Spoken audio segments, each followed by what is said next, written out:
Fifthly, the Jewish temple must be rebuilt before Jesus returns.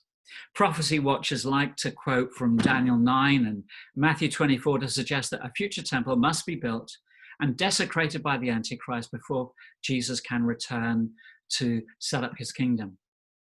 And this is one of the passages often cited to justify this belief.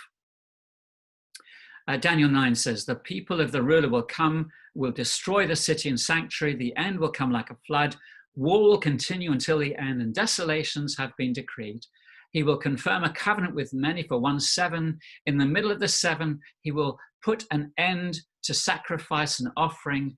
And at the temple, he will set up an abomination that causes desolation until the end that is decreed is poured out on him.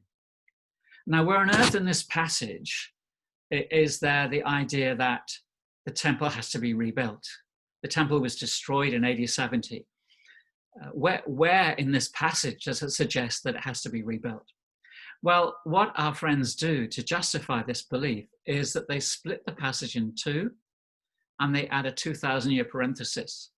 They say that verse 26 is describing the temple that was destroyed by the Romans in AD 70, but they say, how can you desecrate a temple that's already been destroyed?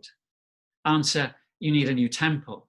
So they believe that verse 27 is talking about a future temple, even though Josephus and other writers describe the destruction of Jerusalem and the temple in AD 70 as the fulfillment of this passage.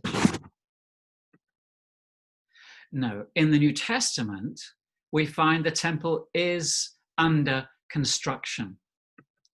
In John chapter 2, Jesus said, destroy this temple and I'll raise it again in 3 days. And they replied, it's taken us 46 years to build this temple, and you're going to raise it in 3 days? But the temple he'd spoken of was his body. You see, the Old Testament temple was only ever intended to be a temporary building through which God would encounter his people. We discover in the New Testament that Jesus would be the mediator, not a building.